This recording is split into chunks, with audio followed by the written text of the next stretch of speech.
walk across that stage, you got your degree. But in order to have that RN behind your name, you gotta make sure you pass NCLEX.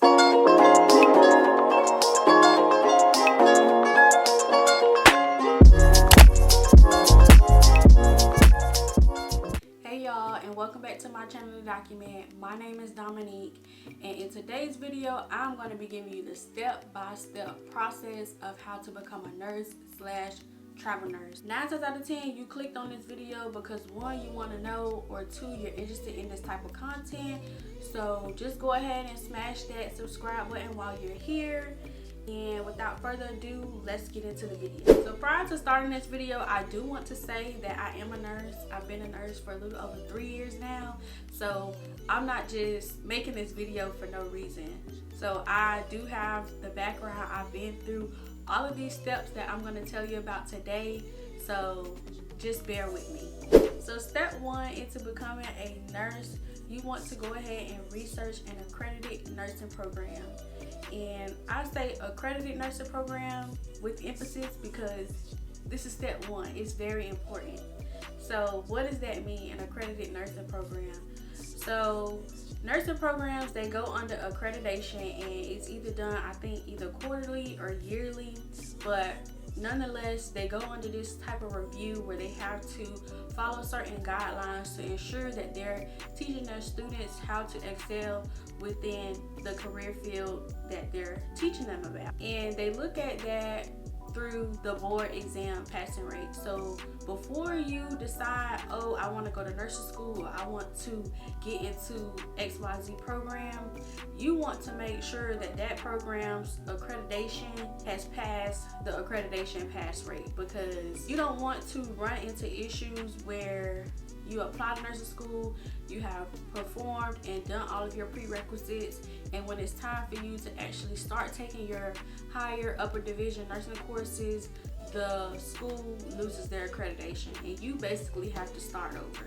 So this first step to researching an accredited nursing program is super important, because I would hate for that to happen to anyone, but unfortunately that has happened to people. So you want to make sure that the program in which you are applying to, their accreditation is A1, okay? Don't let nobody tell you go to nursing school without telling you, hey, research an accredited nursing program. So moving on to step 2, now you want to go to nursing school. You can either apply for an ADN or BSN. So ADN is your associate's degree in nursing, while your BSN is your Bachelor's of Science degree in nursing. Typically, the outcome of both of these degrees are the same, but with your BSN, it is a higher degree, so you are taking more courses. So if I had the chance to do it all over again, me personally, I would go ahead and just do the ADN program, because ADN, you get that with more or less 2 years, versus your BSN, you are typically in school for 4 years. So the ADN route, I say, is better because most facilities or hospitals in which you apply to are requiring you to have your BSN, and if you don't have it, they will pay for you to go back to school. So that is less money that you would have to spend out of your own pocket to pay for school, because your employer is going to pay for it for you. So if I had to do it all over again, I would do the ADN route, but you know, you can do whatever is best for you and your financial situation. So step 3 is graduating and obtaining that nursing degree. Now, surviving nursing school is a whole nother story. I know y'all hear about people nursing school horror stories, but nursing school is very time consuming. You have lab, you have clinical, you have lecture. It's going to take up all of your time, because most of the time, if you're not in class, you're studying. If you're not studying, you're in class. If you're not in class, you're in the library studying. So you want to make sure that you survive nursing school. Also, the grading scale in nursing school is different from everybody else's degree or major. You will likely be on a 7-point grading scale. So it is hard to make an A, straight A's in nursing school. So you want to make sure that you're in that library studying and doing what you got to do so that way you make it to graduation day. Once you've graduated, you know, you done your celebration, you walked across stage in your cap and gown or what have you, you've graduated nursing school. Now it's time to sit for your board exam. Now this is the heavy hitter right here. Now me personally, when it was time for me to sit for my board exam, like it took me 2 months to take this exam because I really had bad testing anxiety. Like I was afraid to sit for this exam.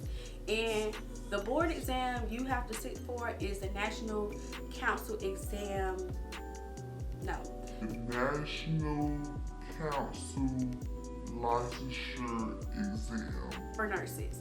So in other words, the NCLEX. Everybody talks about the NCLEX. And this exam basically determines whether you're going to be a nurse or not. You walk across that stage, you got your degree, but in order to have that RN behind your name, you got to make sure you pass the NCLEX. So the NCLEX is basically an exam. It is well, when I went to nursing school, it was a 6-hour exam, and you took 75 to 240 questions, and it was a range. So you really, when you sat down for the exam, you really didn't know how many questions you would get.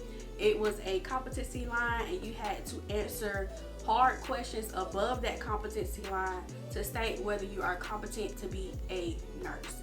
Now, since COVID has happened, I know they have made some changes to the NCLEX, and now I believe it is 60 to 145 questions. So they have cut down on how many questions it takes for a person to pass the NCLEX. So I think that's pretty good. So yeah, moving on to step 4. So once you pass the NCLEX, you want to research and look into a nursing specialty of your interest.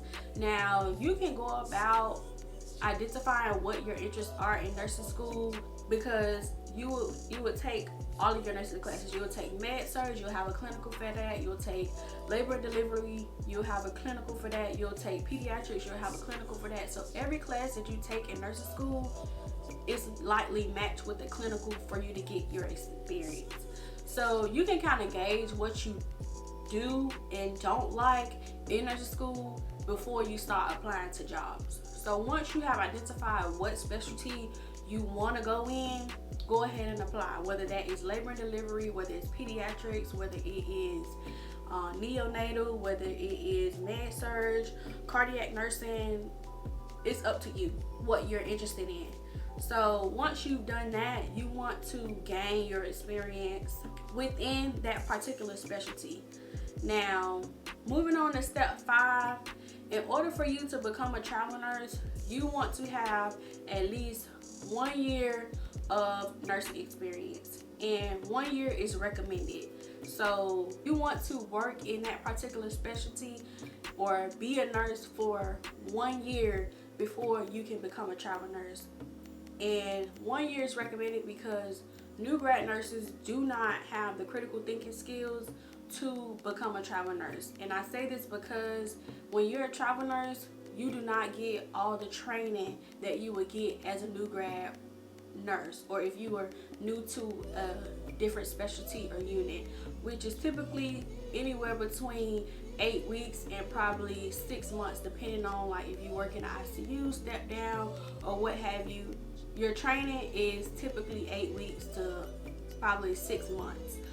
But when you're a travel nurse, you only get either 6 hours to 12 hours of training. That's it. You do not get any further training than that.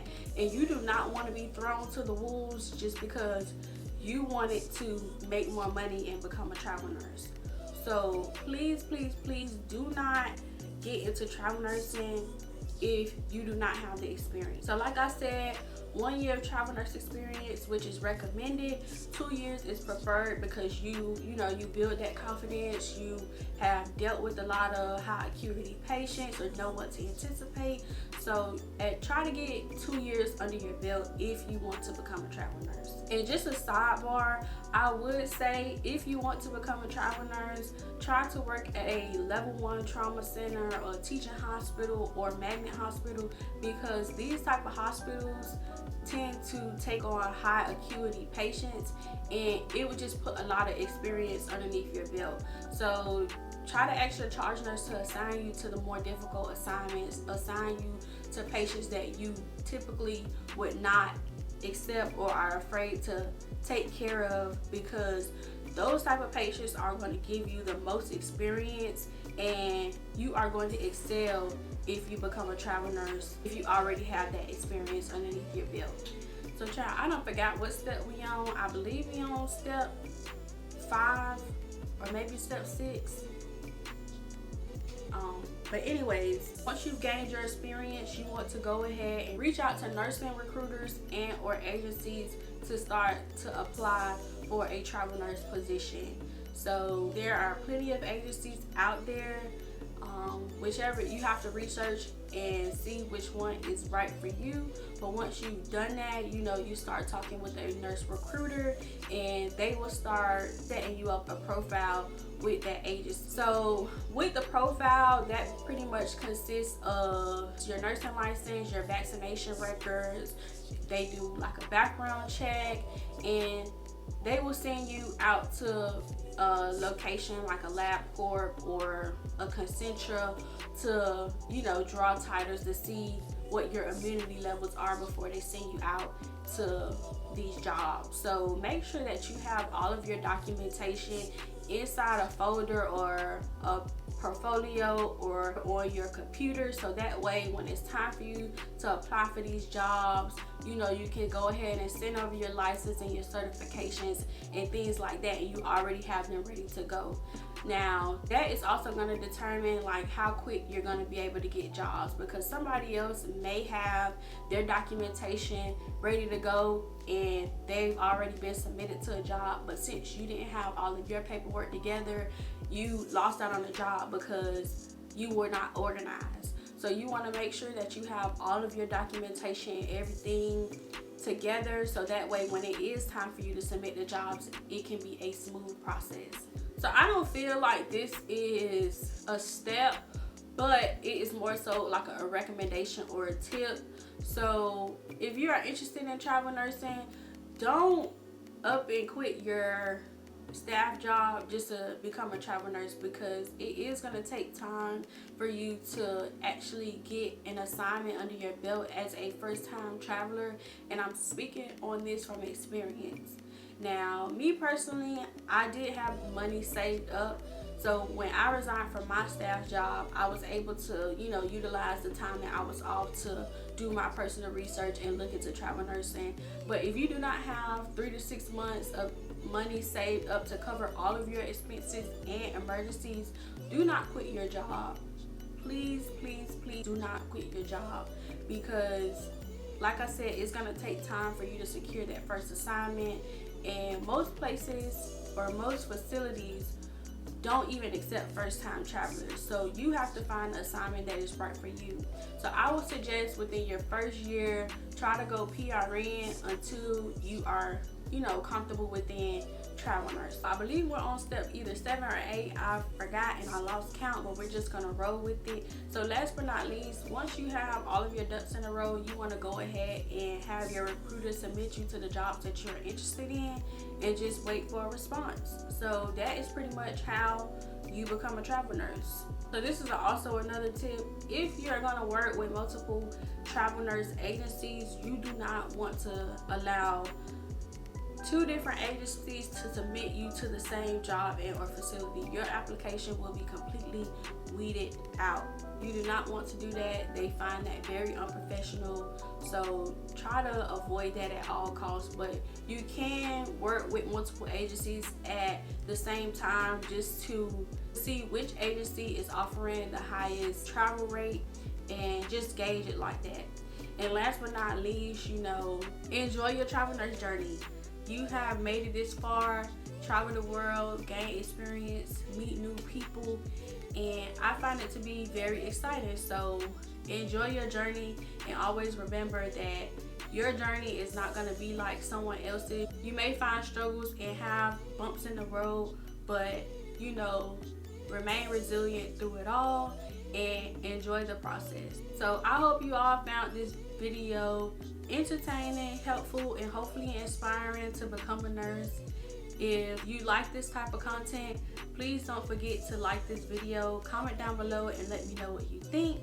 And don't forget to subscribe to my YouTube channel, and I will see you all in my next upload. My ain't just changed. It just was the front gate. Thank God you came. How many more days could I wait?